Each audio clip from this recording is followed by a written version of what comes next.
B. McIntosh here, your success strategist, certified life and business coach, and I am back for another Motivation Monday. It is the month of May, and this month I'm tackling the F word. And I know what you're thinking about.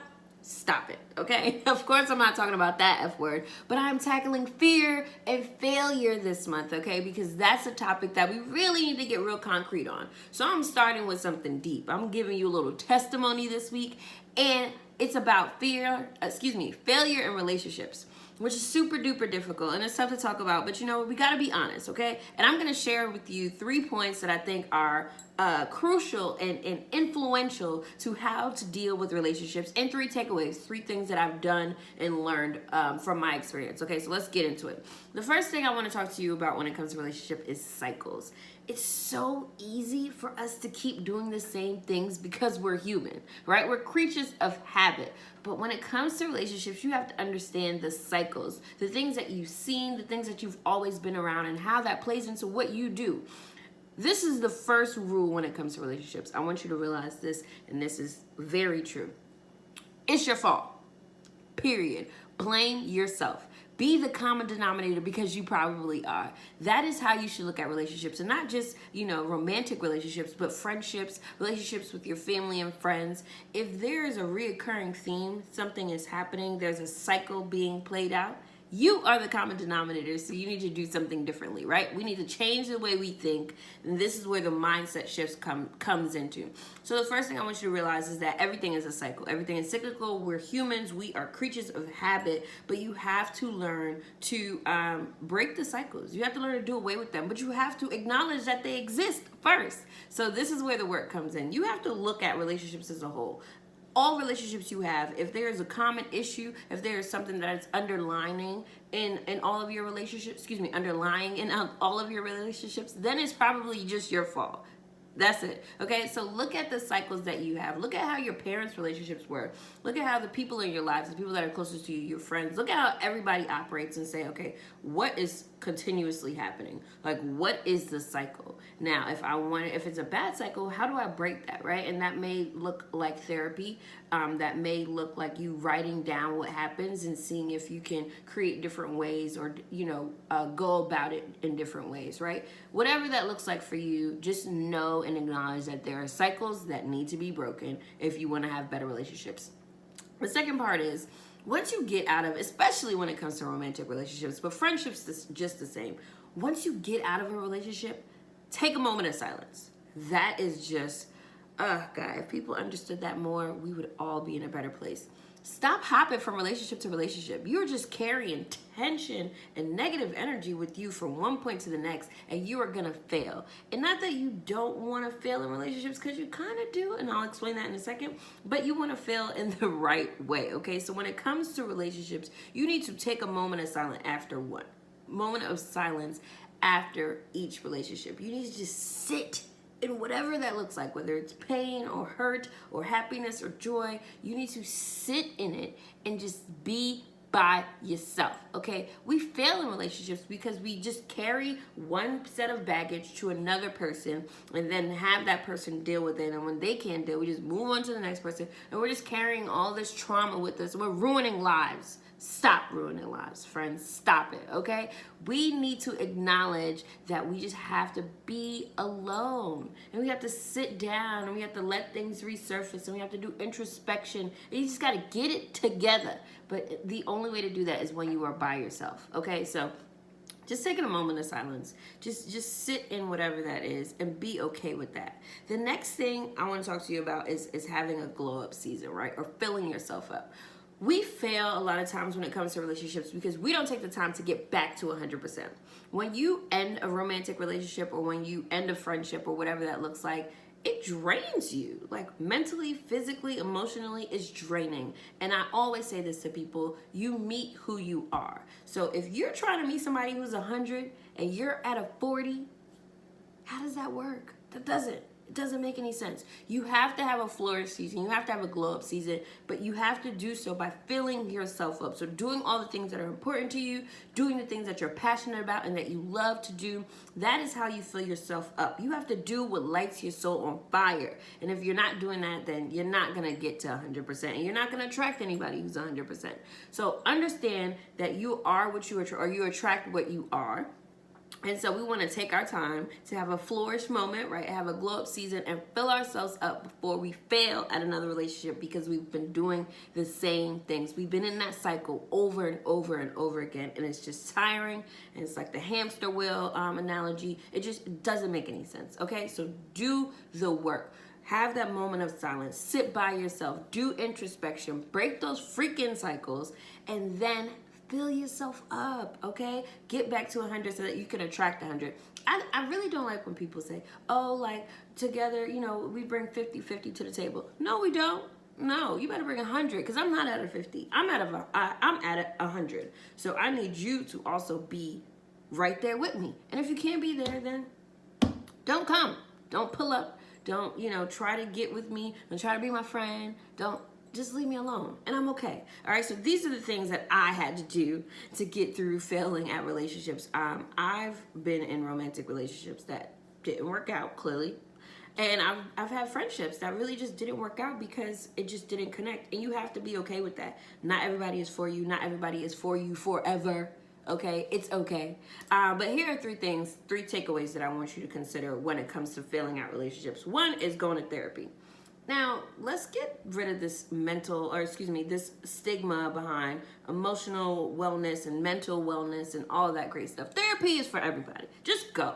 Why not? What do you have to lose? You don't have anything to lose. Yes, they're a stranger. Yes, you're talking to them about personal things, but these people are there to help. They have this profession and they're great at what they do, and you need them. So use them. Go to a therapist. I go to therapists. I think it's amazing.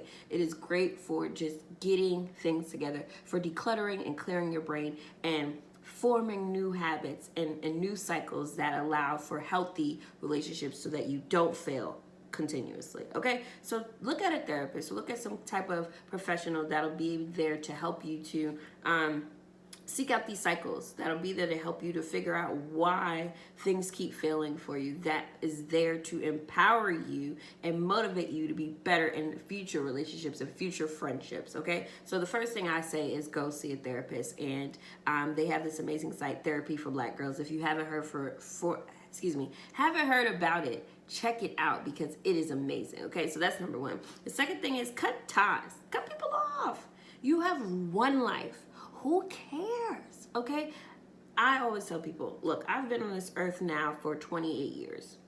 If I haven't known you as long as my life, it's probably not that serious, okay? And even if I have, you still get cut anyway, okay? It's okay. I'm fine with distancing myself from people who don't serve my greater good, who don't have my greater good in mind, who just don't serve the purposes that I have in this lifetime. Learn to cut people off. It's not that serious. Just let them go. Let them fall by the wayside. They will be okay. And so will you. And that's how you fill yourself up, right? Just getting rid of that negative energy. So any relationships that you have that no longer serve your best interests, cut it off. Be an adult. Okay. And the last part is to set intentions and define your relationships. Every type of relationship you have should be defined. It should be, this is what my friendships look like. This is what my romantic relationships look like. This is what I want them to be for me. And if people can't deal with your definition, they don't deserve to be with you, or they don't deserve to be around you or to know you. That is just what it is. You should be unapologetic when it comes to the relationships that you have. You don't want to fail at them, so define them. If you don't put intention behind what they look like and put intention behind what they are, how are they going to be great? That doesn't make any sense, okay? Everything has to be defined, and I would suggest to stay away from relationship goals, okay? It could be a part of your definition, but don't make it your definition. Like, don't say like, oh, I want the Will and Jada type love. You don't know what them people been through. They probably been through the ringer. Do you really want their type of love? I don't know. So define it for yourself. You could take different aspects of what you like and what you see from other relationships, and you can make that a part of your definition. But you really have to define what a relationship means to you. And you have to tell people what a relationship means to you, because they don't know. They won't know. I don't care if they've known you forever. They won't know if you don't say it, okay? So you have to communicate what that looks like. And you have to write it out, and you have to make it real. So let's recap real quick, because I want you to stop failing at relationships. I want to stop failing at them. So I'm doing the work right now to make the next relationships, next friendships. I want to make all of my relationships better. So I break cycles. I am a cycle breaker. That's what I do. I identify them. I'm like, okay, cool. Everybody has done this. I'm not going to do it because that's just crazy. Okay. And I don't want to be insane. Breaking cycles. I take a moment of silence. I've been single for like a year and a half. I love it. I'm having a great time. I date myself. I do whatever I want to do. I don't have anybody to answer to. Nobody asking me any questions. I go out on dates every now and then, you know, just to kind of get my life sometimes. But for the most part, this is my moment of silence, and I'm enjoying it. And when I say moment of silence, that doesn't mean that I'm necessarily silent, but that just means I'm not speaking to anyone. I'm just talking to myself, really. And the fill up or the glow up or the flourish season, okay? You have to put everything into yourself, whatever lights your soul on fire, so that you can get back up to 100.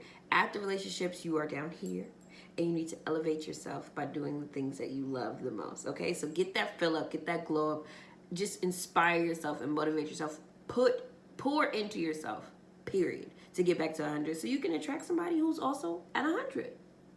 All right, and the takeaways, we got therapy. You're going to go find a therapist. You're going to go religiously. You're going to make that a part of your self-care. We are cutting ties. Cut them off.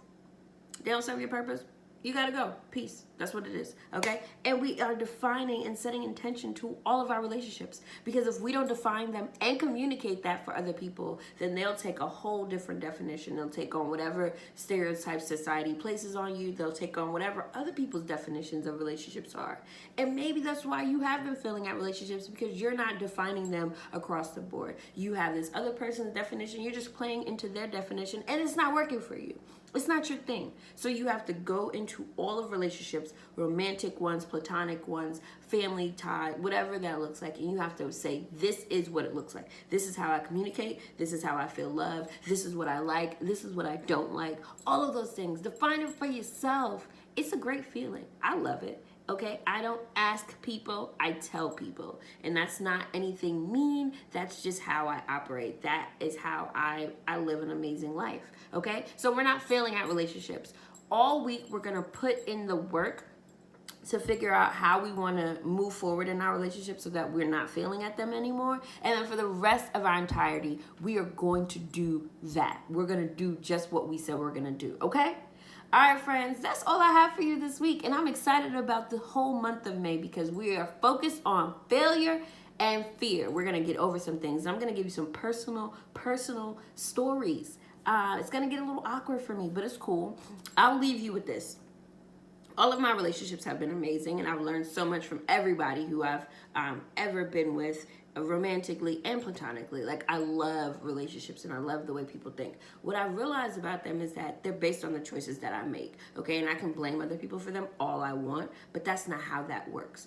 I have to take accountability and responsibility for myself when it comes to relationships. So that's why I've gone to therapy and tried to figure out what I'm doing wrong and how I can be better at things. That's why I've cut ties with people who don't serve my purpose, because why are you even here? You're messing up how I view and see relationships. You're messing it up for me. And that's why I've had to define relationships for myself. So when I do meet people, even if it's just to be friends or network or whatever that looks like, I define what that looks like. I tell people what they can and cannot do. One of the things specifically that I'm going to point out is that I don't talk to people who don't have a greeting when they text me or when they call. Like, if you just text me and you're like, oh, hey, Kenesha, no, not even. If you text me and you're just like, what are you doing on Saturday? I don't want to talk to you, because I just want you to greet me. And I'll tell you that. I'll say, hey, like, I respect people who just greet me when they text me or when they call me or whatever that looks like. That's just how I was raised. That's what I like. That's something that defines relationships for me. And if people don't like it, I'm good. Right? You feel me? All right. I hope you do. That is it for this week, beautiful friends. I am sending you light and love for an amazing week ahead. And next week, I'm tackling the fear of starting. Ooh, it's about to get juicy. Okay, have an amazing week, friends. I'll see you soon. Make sure you're following me on Instagram and Facebook at Kenesha B. McIntosh. And go ahead and head over to my website, www.keneshamcintosh.com. I've got some great stuff coming, and I got a new site dropping soon, so stay tuned. Make sure you sign up for my newsletter, Keeping Up with Kenesha, and I'll be around if you need me. Email me, coaching@keneshamcintosh.com. See you soon, friends. Peace.